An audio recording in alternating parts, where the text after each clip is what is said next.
하나님 말씀 신약성경 에베소서 3장 7절이 되겠습니다.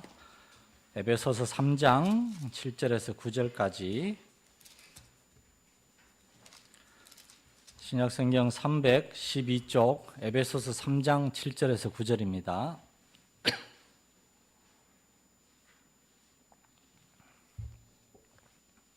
우리 다 같이 한 목소리로 함께 읽도록 하겠습니다. 시작. 이 복음을 위하여 그의 능력이 역사하시는 대로 내게 주신 하나님의 은혜의 선물을 따라 내가 일꾼이 되었노라.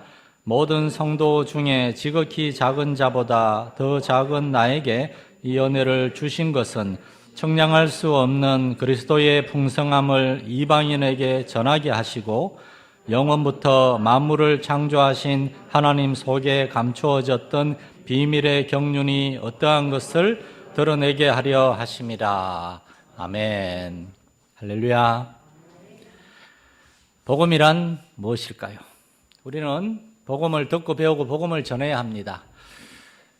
우리가 다른 사람에게 전해야 되는 복음의 내용에 대해서 옛날에는 사형리 전도 책자, 그리고 전도 폭발, 다리 전도법 등등 여러 가지 전도 방법과 전도의 내용들이 있습니다. 오늘 아침에 제가 저기 주보 옆에 불안이라는 만화 전도지를 하나 만들어 놨습니다. 지난 몇 주간 한 독거노인을 만나면서 그분이 갖고 있는 두려움에 대해서 안타까워하다가 우연히 아주 좋은 그 불안에 대해 다룬 전도 책자가 있어서 급하게 한 30부만 만들어 놨는데 작은 거, 큰 거, 저런 거 좀 매주 몇 개씩 만들어 놓을 테니까 가져가서 주변에 좀 나눠줘도 좋을 것 같아요. 쉽게 하는 게 최고더라고요. 저는 에베소서 말씀을 계속해서 전할 때마다 의도적으로 이 복음의 메시지에 대해서 우리가 혹시 믿지 않는 사람들에게 왜 교회 다닙니까? 하나님이 누굽니까?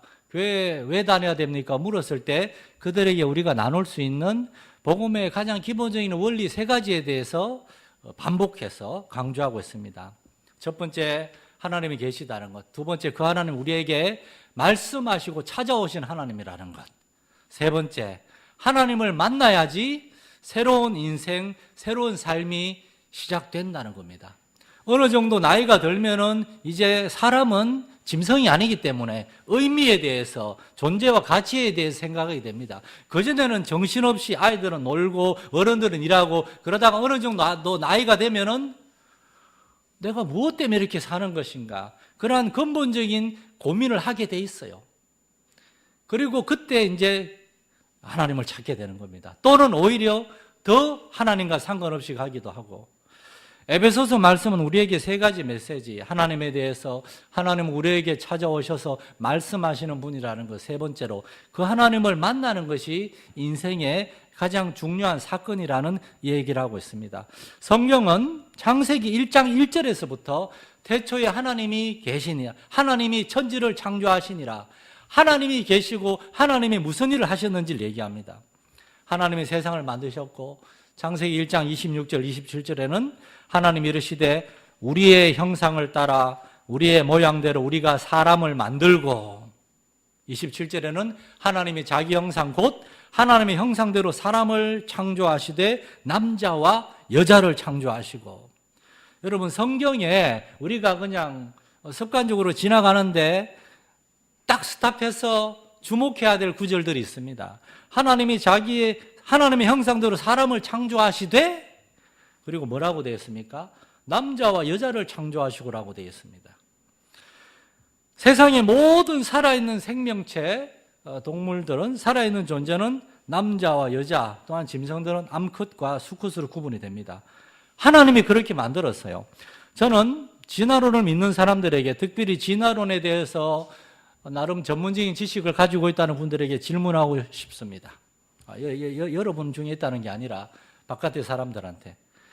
무생물에서 생물로, 하등생물에서 고등생물로, 그리고 고등생물이 고등동물, 그리고 마침내 사람으로 진화되었다고 주장하는데, 도대체 남자와 여자, 암컷과 수컷의 구분은 어떻게 생겨난 것일까요? 진화는 오랜 시간에 의해서 우연과 돌연변이에 의해서 됐다 그러는데, 이 아마 진화론자는 그러겠죠. 뭐 중간에 무슨 돌연변에 의해서 이렇게 암수로 구분이 됐겠지. 그렇게 우기겠죠. 그러나 어떻게 저절로 된 게 근본적으로 다른 이 남자와 여자로 이렇게 구분이 되어서 진화할 수가 있을까요? 진화의 기본 원리는 우연과 돌연변이, 쉽게 말하면 어떻게 하다 보니까 그렇게 됐다는 겁니다. 그 이상은 진화론자들도 설명할 수가 없습니다.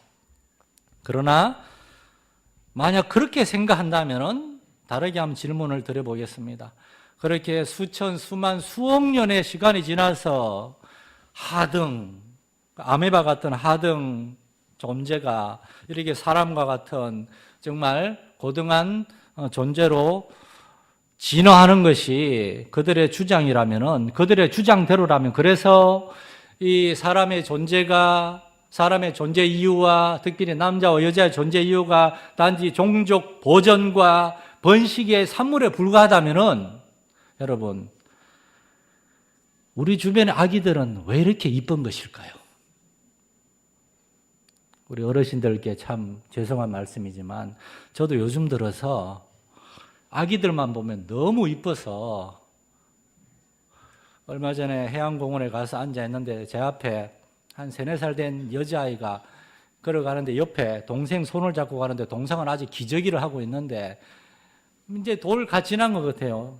손을 잡고 걸어가는데 그 두 아이를 운동 안 하고 30분 동안 걔들만 이렇게 쫓아다니면서 걔들만 보다가 왔습니다. 여러분들 저보다 더 그렇잖아요. 진화론자들, 무신론자들, 불신자들의 주장과 그들의 고집에는 도대체 이러한 사랑이나 우리의 기쁨이나 기대감, 소망, 그리고 헨리 모리 교수가 얘기한 것처럼 무한한 절대적인 그러한 책임감, 이러한 것들에 대해서 설명할 수가 없습니다. 인간의 단지 종족 보존과 번식의 산물이라는 그들의 주장에는 하나님의 형상대로 사람을 창조하시되 남자와 여자를 창조하셔서 그들을 통하여 남자가 여자를 떠나, 남자가 그 부모를 떠나 여자와 한 가족이 되고 이렇게 자녀를 낳고 그 안에 서로 사랑하고, 이러한 것들에 대해서 그들의 주장대로는 설명할 수가 없습니다. 성경은 분명히 말씀합니다. 하나님이 세상을 이처럼 사랑하사 독생자를 주셨다고 말합니다. 그리고 누구든지 그 독생자, 그 주님의 이름을 부르면 구원을 얻을 수 있다라고 말씀하고 있습니다. 하나님이 계세요. 그리고 그 하나님 우리한테 찾아오셨는데, 말씀을 주셨는데 그분이 바로 예수님입니다. 신약 성경의 절반의 기록, 마태, 마가, 누가, 요한복음이 바로 예수님에 대해서 얘기하고 있습니다. 예수님이 오셔서 우리에게 하나님에 대해서 어떻게 가르쳐 주셨는지, 저 그리스 로마 신화나 우리나라 옛날에 그 옥황상제, 그 염라대왕, 삼신할매, 제 아는 게 많거든요. 그러한 그러한 것들, 뭘 갖다 바쳐야만 되고, 도대체 그들과 인격적인 교제라고는 없는 그러한 우상 덩어리들이 아니라, 하나님은 세상을 창조하시고 이 땅에 오셔서 하나님을 모르고 하나님을 떠나고 있는 사람, 하나님의 형상대로 지원받은 사람이 되셔서 우리에게 오셔서 말씀하셨고 우리에게 삶을 보여주셨고 우리의 죄를 다 짊어지고, 사람은 다 죄인이니까요. 우리의 말하는 것, 행동하는 것, 생각하는 것 전부 다 사실은 죄악 덩어리가 아닙니까? 아들이 유치원에 어린이집에 가서 제일 먼저 배우는 게 뭡니까? 욕입니다. 거짓말하고 자기보다 작고 약한 애들 때리는 거. 인간은 본질적으로 죄성을 지니고 태어났습니다. 이러한 죄 덩어리를 예수님이 다 짊어지시고 십자가에서 대신 벌을 받으시고 예수님의 그 순종의 의의 옷은 우리에게 입혀주시고, 그래서 하나님이 우리를 보고 죄가 없다 칭하시는 겁니다. 죄는 있지만 예수님을 보고 우리를 용서해 주시고, 그리고 이제 우리를 구원하신 다음에 우리를 점점 예수님 안에서 변화시켜 가는 것, 그것이 신앙생활이고 그것이 하나님을 알아가는 것이고 그것이 이 세상에서 우리 예수 믿는 사람들의 삶의 의미고 가치고 목적임을 믿으시기 바랍니다. 가족들을 사랑하게 되고, 그전에는 가족들에 대한 책임감이고 뭐고 간에 그냥 자기 자신만 생각하던 아빠들이 예수를 만나면 변화되고, 우리 옛날에 구한말 우리 성도사람들이 처음에 왔을 때 복음을 전했을 때 남자들이 술 먹고 집 다 팔고 가족 팔고 딸 팔고 아들 팔고 그런 사람 예수 믿고 변화되었을 때 그 집안이 아빠들이 와가지고 제일 먼저 가족들한테 엎드려 미안하다 그러고 회개하고 막 그러한 변화가 나타나니까 한국교회 초창기에 그러한 막 교회 부흥의 역사가 일어난 겁니다. 오늘 우리의 삶에 그러한 예수님으로 인한 변화가 있습니까? 우리가 우리 자신을 내려놓고 하나님의 구원받은 자녀가 되었음을 감사하고 하나님의 은혜로 한 교회 공동체에 속하게 되었음을 감사하고 예수 믿는 사람들은 요즘 흔히 하는 말로 그 갑을 전에는 자신이 갑이라고 생각하고 자신이 갑임을 드러내고 자신의 갑으로서의 권세를 주장하는 것이 삶이었다면 예수를 믿으면 이제 자신을 을로 생각하는 겁니다. 예수님이 다른 사람을 섬기고 싶으면 그들을 섬기는 종이 되라. 무릎을 꿇고 제자들의 발을 씻겨준 것처럼 을이 되었고 그것 때문에 속상해하지 않습니다. 자원하여 기쁘고 감사한 마음으로 을이 되고자 합니다. 을이 된다, 을의 입장에 선다는 것은 더 이상 큰소리치는 주인 행세를 하지 않는다는 겁니다. 하나님과 동등하신 성자 하나님이 자기를 비워 사람이 되어 이 땅에 오셔서 죽기까지 복종하셨음을 알고 예수를 믿는 것은 저렇게 살아가는 거구나 깨닫는 겁니다. 때때로 저는 뭔가 힘든 일이 있을 때 어떤 중요한 결정을 앞두고 답답하고 힘들고 두렵고 막 속상하고 그럴 때 하나님 앞에서 받은 복을 막 헤아려 보는 시간을 가지려고 합니다. 하나님이 목회할 수 있는 교회를 허락하시고 성도들 앞에 말씀 중심의 교회를 세우는 일을 온 성도들을 이렇게 한 마음으로 동의하고 섬기는 그러한 순종하는 교회를 허락하시고 또 좀 더 구체적으로는 이렇게 멋진 강단을 허락하시고 효과적인 음향장치와 영상으로 섬기는 일꾼을 허락하시고 제가 제일 자신없어 하는 찬양 사역을 감당할 수 있는 귀한 팀을 오전 오후 예배 허락하시고 또한 교회학교 옛날에 저하고 제 아내 둘이 막 하고 있었는데 지금은 많은 선생님들을 주시고 목회자가 전적으로 기도와 말씀 사역에 전무할 수 있도록 밀어주는 교회 리더들을 허락하시고 이러한 것들에 감사하려고 하면 얼마든지 감사할 수 있는데 똑같은 일을 보면서 우리는 정반대가 될 수도 있습니다. 똑같은 상황과 똑같은 사람들을 보면서도 툭하면 마음에 안 들어하고 불평과 원망거리들을 먼저 찾으려고 하고 여러분 이왕이면 하나님 앞에 받은 복을 헤아려 볼 수 있는 여러분 되시기를 축원합니다. 잘못된 게 보이면 기도하고 하나님께 맡기면 됩니다. 우리가 해결하려고 하면은 불완전하게 해결이 될 수 있어요. 하나님이 하나님의 방법으로 일하시도록 하나님께 맡기는 겁니다.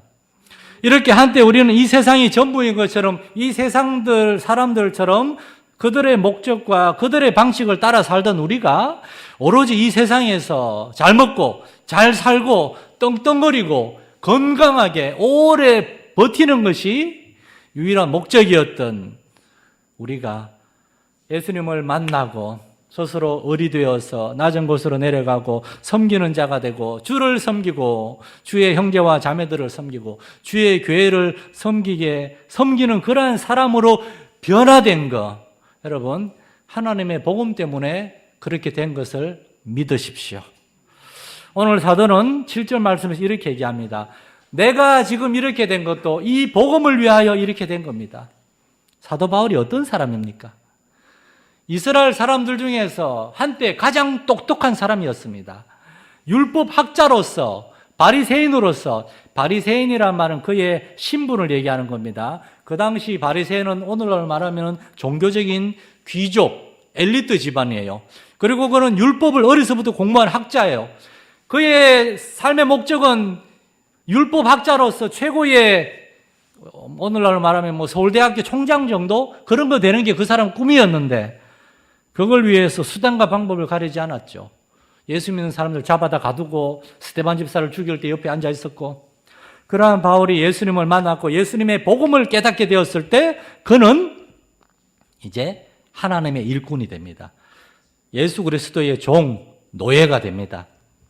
우리 역시 사도 바울처럼 하나님의 이 메시지, 하나님의 복음, 우리에게 찾아오신 하나님, 바로 예수님을 만나면 우리 역시 그렇게 변화되고 우리 역시 하나님의 복음을 위하여 일꾼으로 우리 자신을 들을 수가 있습니다.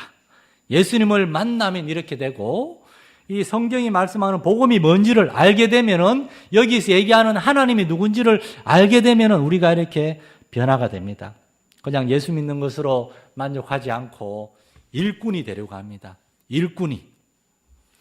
지난주에 우리는 바울 사도가 이 복음 때문에 예수님의 원수였던, 교회의 원수였던 그가 예수님의 가장 충성된 일꾼으로 변화되었다는 사실에 대해서 상고했습니다. 그러면서 사도는 이 7절, 8절, 9절 세 개의 말씀 속에서 충성된 일꾼이란 어떤 사람인가를 얘기하는데, 지난주 우리가 상고한 첫 번째 원리는 하나님의 은혜. 그 찬양 중에도 우리가 지난해부터 올해까지 가장 많이 불렀던 찬양 중에 하나, 모든 것이 은혜임을 깨닫는 것. 나는 하나님의 은혜로 구원받았고 하나님의 은혜로 일꾼이 되었다는 것. 내가 원해서 한 것도 아니고 하나님이 나를 부르셨다는 겁니다. 여러분, 이 하나님의 은혜, 그러니까 내 삶의 목적과 이유가 하나님이라는 걸 깨닫지 못하면은 우리는 신앙생활을 올바로 할 수가 없고 충성된 일꾼이 될 수도 없습니다.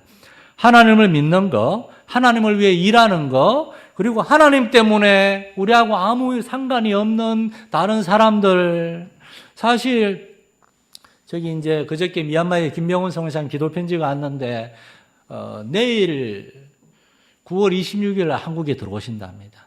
그래서 한 3, 4개월 안식년을 가진대요.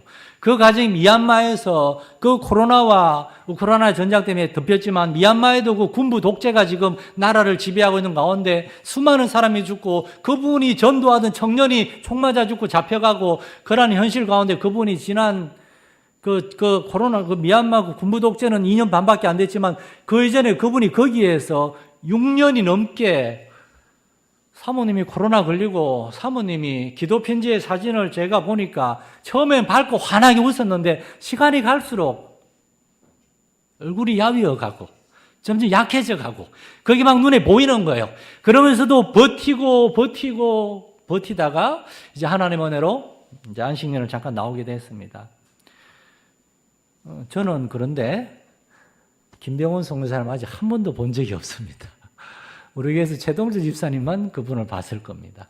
제 집사님의 소개를 듣고 저희 후배 목사님이고 저희 후배 선교사님인데 그분하고 전화 통화하고 이런저런 얘기하고 기도 편지를 보면서 저 미얀마가 어떤 데인지를 아니까요. 제가 아는 분이 미얀마의 선교사님으로 또 계시고, 이런데 선교사로 나가는 사람은 이거는 진국이다. 제대로 된 사람이다. 그래서 우리 성도들 함께 마음을 모아 기도하고 후원하고, 거기 누군지 우리가 어떻게 압니까? 그런데도 우리가 하나님의 은혜를 받았기 때문에 그 선교사님을 위해 기도하고 헌금하고 그 땅을 위해 우리가 선교하는 겁니다. 모든 것이 은혜, 하나님의 한없는 은혜임을 아는 것. 여러분, 뭔가 답답하고 힘들고 지금 여러분이 겪고 있는 힘든 일들에 대해서 너무 힘들다, 너무 답답하다, 너무 속상하다, 그럴 때는 기도의 골방으로 들어가서 하나님의 은혜에 대해서 생각할 수 있기를 부탁을 드립니다. 우리 자신에 대한 생각은 잠깐 내려놓고, 예수님 이 땅에 오셔서 30년 동안 열심히 일하시다가 3년간 공생의 기간에 많은 사람에게 복음을 전하시고 그중 12명을 특별히 택해서 12사도로 임명하셨는데, 십자가를 앞에 두고 겟세마네 동산으로 걸어가실 때 그 수많은 사람들이 예수님을 떠나고 예수님을 죽이려고 하는 사람들이 될 것이고, 12명의 제자들 중에 하나는 예수님을 팔아넘기는 가룟 유다가 되고, 그 중에 제일 큰 소리 치는 베드로는 좀 있으면 예수님을 3번이나 모른다고 부인할 것이고, 이들은 다 예수님을 떠나갈 것이고, 그 겟세마네 동산에서 지난 33년 동안, 특별히 3년 동안 내가 한 모든 일들이 다 물거품이 되어버린 것 같은 그러한 절대적인 절망, 낙심, 포기, 거기에서 예수님이 내 마음이 심히 고민하여 죽게 되었으니 나를 위해 기도해달라. 그 예수님의 심령을 여러분 이해하시겠습니까? 우리가 정말 힘든 일을 만나면은 그만큼은 아니더라도 우리도 절망지고 낙심될 때가 있어요. 그때 예수님은 아바 아버지요. 하나님을 찾았습니다. 여러분도 그렇게 될 수 있기를 축원합니다. 그게 은혜입니다. 두 번째로 충성된 일꾼은 겸손한 일꾼입니다. 이 겸손이란 그냥 우리가 하는 말로 겸손 그런 거를 넘어서는 겁니다. 8절에서 바울 사도는 정말 중요한 말씀을 합니다. 나는 모든 성도 중에 지극히 작은 자보다 더 작은 나입니다. 그런데 그리스도는 청량할 수 없는 풍성함을 가진 분입니다. 여기에서 바울 사도는 강한 대조법을 사용합니다. 자기 자신은 모든 성도 중에 가장 지극히란 말은 엄청나게잖아요. 최고의 가장 낮은 자보다 더 작은 자. 자기 자신은 철저하게 낮추고 예수 그리스도는 가장 높고 존귀한 분으로 이렇게 묘사하고 있어요. 이것이 바울 사도가 하나님 앞에서 자기 자신을 보는 눈입니다. 여러분, 이런 게 겸손입니다. 사도는 사실 우리 모든 성도들과 교회 역사의 모든 주의 일꾼들이 흉내낼 수도 없는 위대한 일을 한 사람입니다. 20년 동안 4번의 선교 여행을 통하여 수많은 교회를 개척했고 수없이 매맞고 감옥에 갇히고 바울 사도는 예수 그리스도를 위해서 정말 많은 일을 했는데도 불구하고 사도는 자기가 한 일은 너무나 작은 일에 불구하고 그리스도의 청량할 수 없는 그 은혜, 그것 때문에 이렇게 할 수 있었다고 얘기하는 겁니다. 내가 나의 나된 것도 주의 은혜고 내가 지금 살아가는 것도 주의 은혜고 내가 지금 이런저런 주의를 할 수 있는 것도 다 예수 그리스도의 그 청량할 수 없는 풍성함에서 나온 거라고 고백하고 있어요. 이런 사도의 고백은 오늘날 우리 자신과 오늘날 교회들의 현실을 충격적으로 질책하고 있지 않습니까? 오늘날 예수를 믿는다고 하는 많은 사람들이, 특별히 많은 목사님들이 얼마나 겸손함과 낮아짐과 거리가 뭡니까? 요새는 좀 잘 안 보이지만 옛날에 부흥회 강사 소개할 때 보면은 무슨 박사, 그리고 또 그 밑에 뭐가 써 있습니까? 40일 금식기도 3번, 4번, 10번. 그 10번은 10번 하면 죽습니다. 그걸 믿을 수 있을지 모르겠어요. 예수님은 성경에 왼손이 한 일을 오른손도 모르게 하라 하시고 금식에 대해서도 마태복음 6장 16절에서 금식할 때 너희는 외식하는 자들과 같이 슬픈 기색을 보이지 말라. 그들은 금식하는 것을 사람에게 보이려고 한다. 드러내지 말라 그랬는데 40일 금식기도 몇 번 피내지 말고 자랑하지 말라고. 우리의 모든 수고와 봉사와 충성은 하나님께 한 것이고 하나님만 아시면 된다 그랬는데 오늘날 우리는 그렇지 못합니다. 이 사도는 그가 교회 역사상 이렇게 위대한 사도가 될 수 있었던 것은 그가 하나님 앞에 가장 겸손한 사람이었기 때문입니다. 고린도 교회는 바울 사도가 직접 개척한 교회입니다. 사도가 직접 거기에서 2년 반 동안 고생하면서 교회를 개척했습니다. 그런 고린도 교회가 나중에 성장해가지고 돈 많은 사람들도 들어오고 똑똑한 사람들도 들어오고 영적 은사가 있다고 하는 사람들도 들어오면서 그들이 바울 사도에 대해서 말하기를 바울은 예수님의 진짜 제자도 아니잖아. 그런 정식 사도가 아니지 않소. 바울 사도 당신은 더 이상 우리 교회 오지 마시오라고 바울 사도를 박대했습니다. 이런 말도 안 되는 현실 앞에 사도는 오늘날 저를 비롯한 많은 목사님들이 이런 대접을 받았으면은 그쪽으로는 볼 일도 안 본다 그러고 떠나갔을 수도 있겠지만 그러나 사도는 분노하지 않았습니다.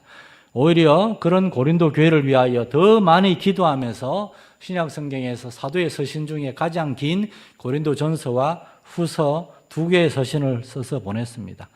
사도는 참으로 손으로 악을 갚는 사람이었고 이것이 겸손이고 이것이 믿음입니다. 하나님을 믿기 때문에 참을 수 있는 겁니다. 나아가서 사도는 참는다는 생각조차 하지 않았던 것 같아요. 참는다는 것은 자칫 그래 지금은 참는다 나중에 때가 되면 두고 보자 이런 생각이 들어올 수 있는데 사도는 용서하고 잊어버립니다. 이게 예수님의 방법이기 때문입니다. 십자가 위에서도 자신을 십자가에 못 박은 사람들에게 아버지여 저들의 죄를 사하여 주옵소서. 자기들 하는 짓을 알지 못합니다. 충성된 일꾼에게 있어서 왜 겸손함이 중요한가는 사실 우리 모두가 다 알고 있습니다. 우리가 주일을 하다가 보면은 이 불신 세상에서 신앙을 지키고 복음을 전하면서 살려고 하다 보면은 우리를 힘들게 하는, 특별히 우리의 마음과 우리의 자존심을 공격하는 일들이 얼마나 많습니까? 예를 들어 가다가 찻길에 한번 툭 부딪히면 어떻게 됩니까? 일단 한 몇 분 동안 안에서 이렇게 인상 무게 푹 잡고 있다가 제일 먼저 큰 소리 치고 나오잖아요. 목소리 센 사람이 이긴다고. 그런 세상 속에서 우리는 자주 상처받을 수 있고 인정받지 못할 수 있고 무시를 당하거나 공격을 받을 수도 있습니다. 그렇기 때문에 우리는 예수님의 본을 따라야 되고 사도 바울처럼 겸손해야 되는 겁니다. 하나님의 일을 하려면은 겸손해야 되고 용서할 수 있어야 됩니다. 바울 사도와 마찬가지로 나는 모든 성도 중에서 지극히 작은 자보다 더 낮은 자인데 뭐 좀 무시당하면 좀 인정해 주지 않으면 좀 뭐라 그러면 어떠냐. 참 이런 말씀을 전하고 있는 목회자인 저 자신이 그렇지 못한 게 너무나 부끄럽고 죄송할 따름입니다.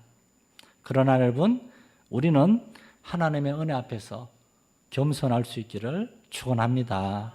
마지막 세 번째로 충성된 일꾼은 자신의 삶의 목적이 자기 자신이 아니라 이방인, 다른 사람이 되는 사람입니다. 예수님이 자신을 낮추고 이 땅에 오신 것은 예수님 자신을 위해서가 아니라 이 땅에 잃어버린 영혼들을 위해서 오신 겁니다. 예수님은 자기 자신을 하나님의 도구로 온전히 들이셨고 죽기까지 복종하셨습니다. 이것이 일꾼입니다. 일꾼은 자기 자신을 위해서가 아니라 주인을 위해서 일하는 사람입니다. 8절 9절에 보면 하나님이 이 은혜를 주신 것은 청량할 수 없는 그리스도의 풍성함을 이방인에게 전하게 하시고 하나님의 그 비밀의 경륜이 뭐라 그랬습니까?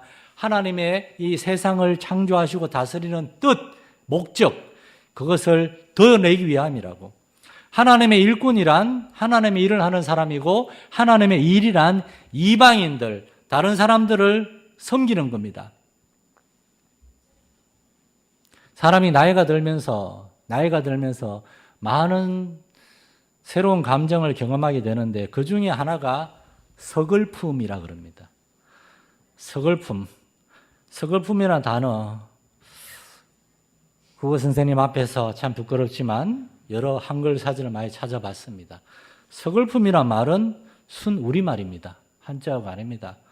서글프다는 말은 서럽다와 슬프다의 합성어입니다. 쓸쓸하고 외롭고 슬픈 감정의 합성어가 서글픔.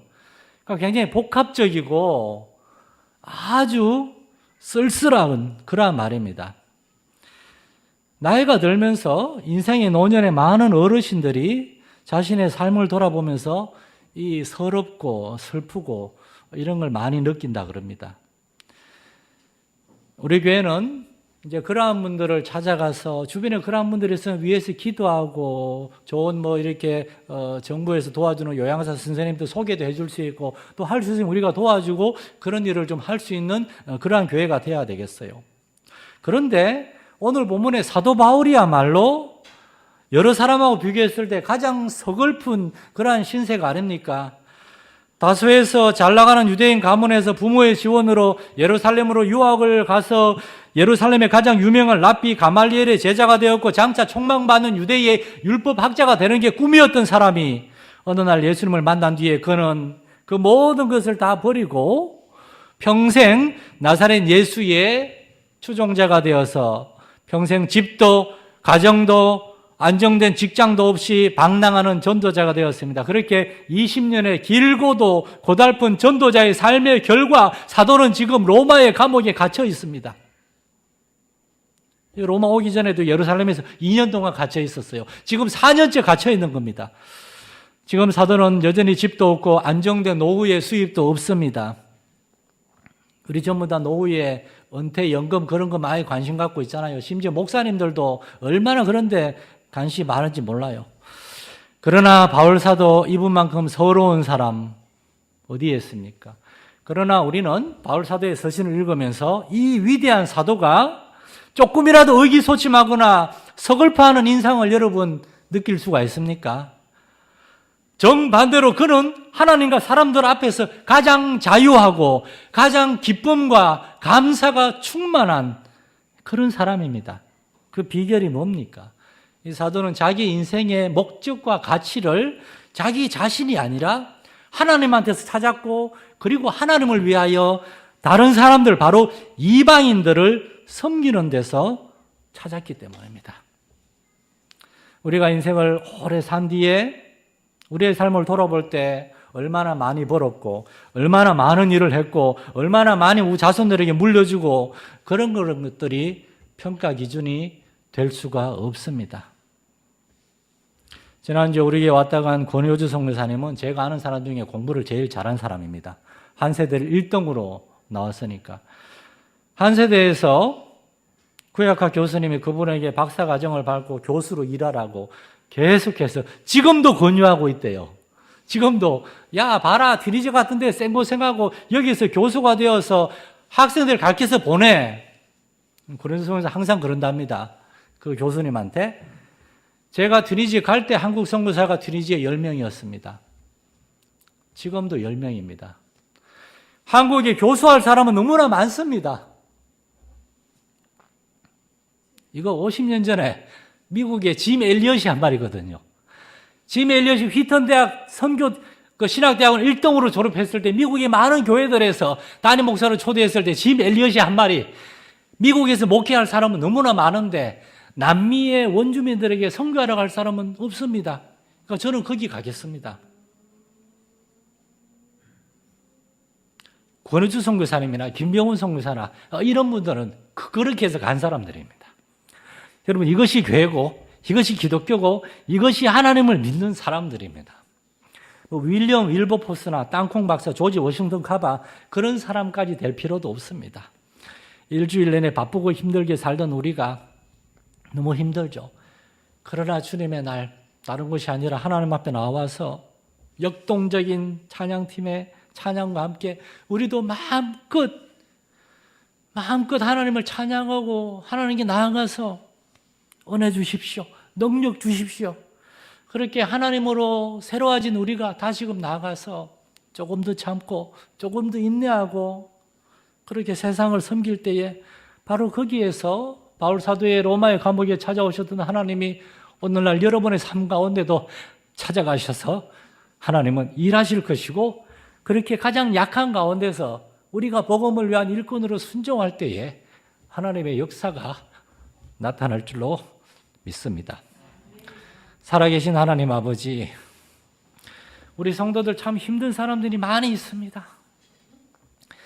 힘든 것들은 다른 사람하고 비교할 수 있는 것이 아니라 그냥 그 자체로 힘든 것입니다. 그러한 성도들 한 사람 한 사람 하나님의 이름을 부를 때 찾아와 주시옵소서. 하나님을 알게 하신 은혜를 기억하게 하시고, 하나님이 계시니 인생에 아직 소망이 있고, 하나님이 계시니 반드시 변화할 수 있으며, 하나님이 계시니까 하나님 없는 사람들처럼 불평하고 원망하고 그렇게 내가 무엇을 살아야 되는가 그것도 모르고 살아가는 것이 아니라, 하나님이 계시니까 나는 어떻게 살아야 될지, 무엇을 위하여 살아야 될지를 알게 된 은혜에 대해서 감사하며 바로 그 삶의 현장에서 하나님을 예배하고 하나님을 섬기고, 혹시라도 우리보다 더 힘든 사람들, 참으로 슬픔 가운데 주저앉아 있는 사람들이 우리 주위에 없는가 돌아보며 그들을 위해 기도하고 그들을 섬길 수 있는 우리 주님의 충성된 일꾼들, 우리 성도들 되게 해 주옵소서. 예수님의 이름으로 기도드립니다. 아멘.